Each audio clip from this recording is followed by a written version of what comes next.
Well, the days of folding our arms and hoping the National Prosecutions Agency will do their work in prosecuting miscreant multinationals are over. This from Public Interest SA. They have successfully lodged a complaint with the U.S. Justice Department against Bain and Company. The Zondo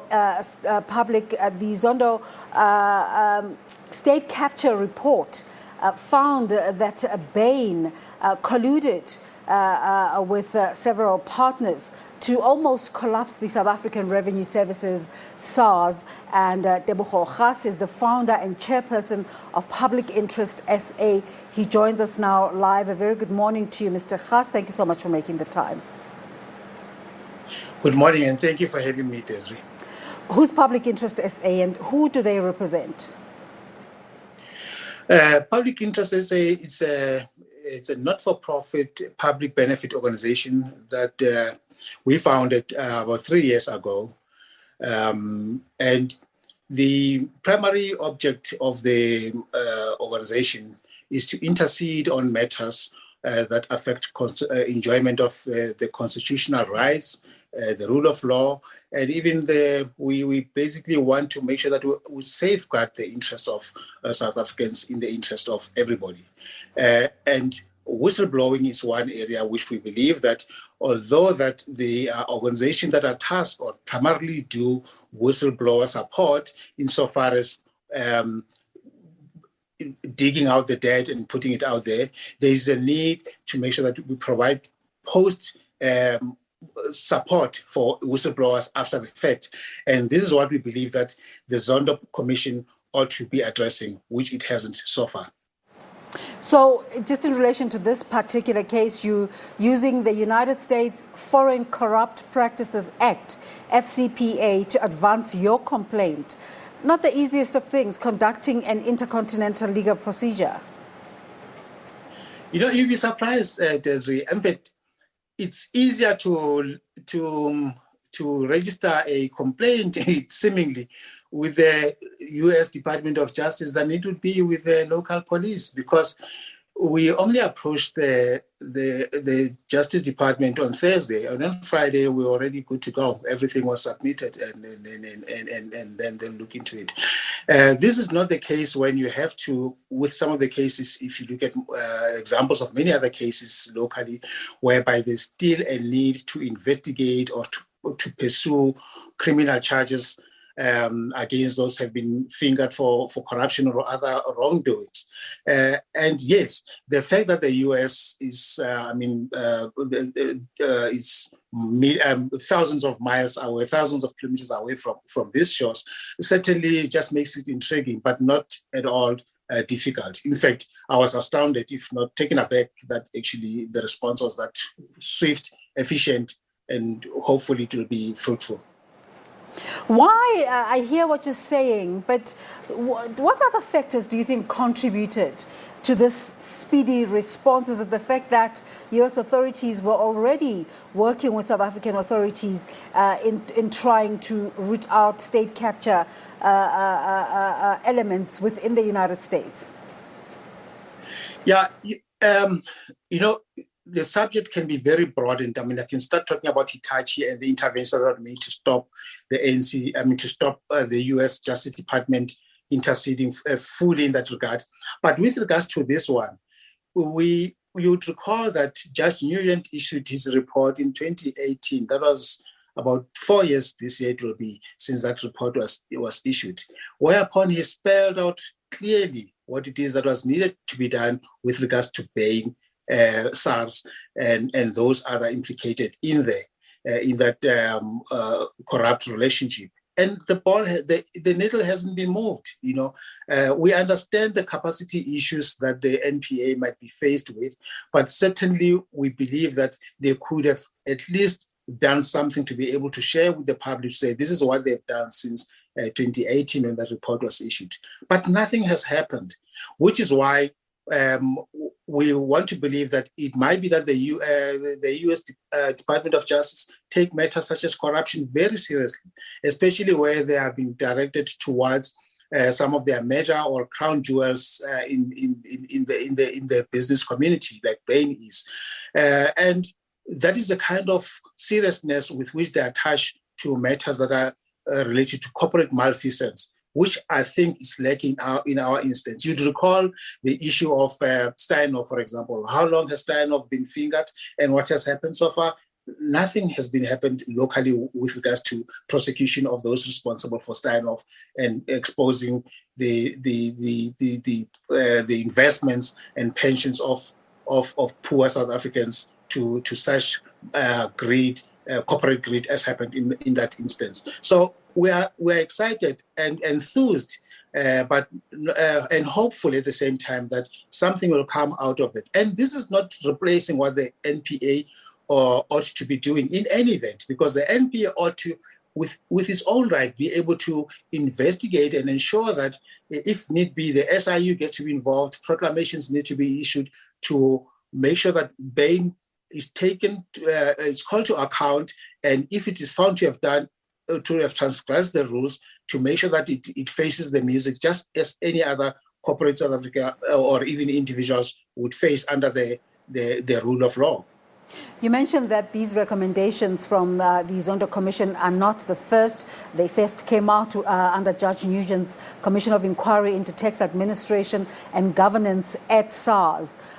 What makes you think there'll be action this time around? Look, I think what makes it different this time around is that we've seen detailed evidence that has been led by whistleblowers in regard to SARS. Mr. Alton Williams, who actually gave very jarring, devastating evidence to expose the corruption that Bain has been involved with or alleged to be involved in. And with all the evidence that has been led in the State Capture Commission, including the evidence that was led in the Nugent Commission, I think the authorities have sufficient evidential material to take to court to be able to prosecute a matter such as this one. And in fact, we believe that South Africans are have gotten to a point where say we want to start seeing the return on the billions and millions that have been invested in commissions and investigations, insofar as getting these companies comeuppance. It couldn't have come any time sooner. So we're hoping that the NDPP will not sit on the laurels, if there are any. Sorry for that, but to make sure that we see prosecutions see the day of light, because until such time that people are prosecuted, confidence in the criminal justice system will basically just evaporate. And currently, it is already under pressure insofar as people breaking the laws with impunity, especially those who are politically connected or considered to be higher up in society. So we need to start seeing examples of serious prosecutions happening for as long as wherever the evidence leads. What exactly do you hope to see the Department of Justice, the U.S. Department of Justice, doing here? What does Public Interest SA hope to achieve with this process? For us, the primary activity that we are seized with currently is to make sure that there's social justice or restorative justice, insofar as whistleblowers have become victims of the good deeds that they've done in service of this country. So we want to ensure that whistleblowers, it cannot be that you and I take it lightly when we hear stories of whistleblowers having lost their assets, houses, prized possessions, cars, and so forth, because of the good deeds that they've done in the interest of the public. It cannot be right that we have whistleblowers still incurring medical costs and legal costs in doing good by this nation. It cannot be that we keep quiet witnessing beneficiaries of state capture, corruption, living large in Dubai and elsewhere in KZN and other provinces, and we're just okay with that. It cannot, while the whistleblowers are struggling to make ends meet, it cannot be that we sit back and wait for another Ms. Diokaram, Babita Diokaram's life taken away in service of this country because they didn't have protection, while the VIPs, the politicians enjoy VIP protection and security in this fashion. In fact, thanks to the whistleblowers, South Africa has been pulled back from the abyss, and to the extent that the Zondo Commission and others has put fire under the feet of other multinationals. We've seen the likes of McKinsey paying back about 400 or more than 400 million back to Eskom. It is because of the work of the whistleblowers. It is one thing to say thank you in word, in a report or on TV, but it is another to actually do something as a gesture of appreciation, tangible gesture of appreciation of the sacrifices that these whistleblowers have done. And we shouldn't wait any day longer to actually make this happen. In fact, we do not want to be seen to be interfering in the work of the commission by prescribing what ought to be in a report or not. But certainly, to the extent that the current report doesn't talk anything about support for whistleblowers, we want to ask the president that he can still do it in his own right. And he doesn't have to wait for the second or third report to do that which we believe is good and in the public interest.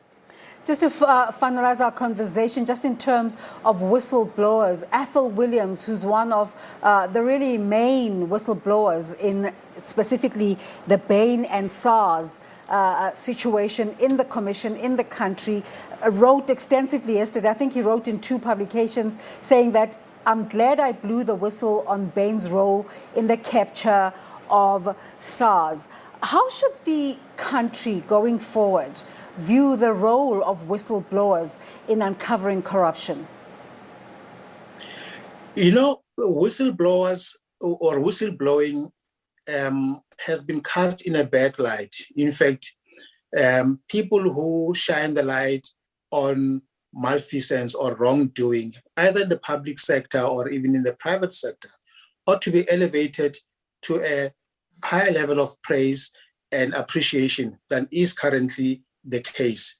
And it cannot be that we have the likes of Mr. Williams now becoming a fugitive from a democratic or being forced to seek refuge elsewhere because of the good things that he's done by making a stand against corruption in this country. It shouldn't be. And we should be the one making life difficult for those who are accused or implicated in wrongdoing, not those who want to shed light. We should be the one making life difficult for those who steal from the fiscals than those who actually shine light. So I am encouraged by the resilience, fortitude, and commitment that Mr.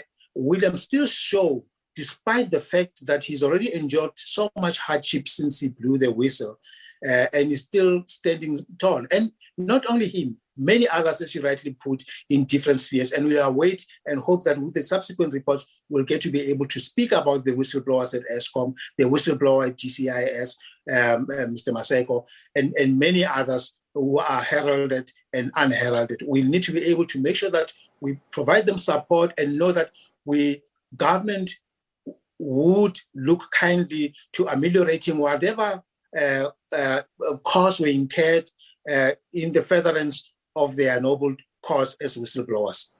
Mr. Gas would like to talk some more, but time doesn't permit. Thank you so much for your time this morning. Debocha Gas is the chairperson and founder there of that organization that plans to, they've already gotten a response from the Department of Justice in the US with regards to the continuation of the fight against Bain and Company and their role in state capture in South Africa, specifically in SARS, where they got contracts to the tune of 164 million rand. And now we're trying to get a hold of Bain and Company's offices here in Johannesburg. We'll bring you that conversation. We're trying to get a hold of representatives from Bain, and we'll bring you that conversation as soon as we have it.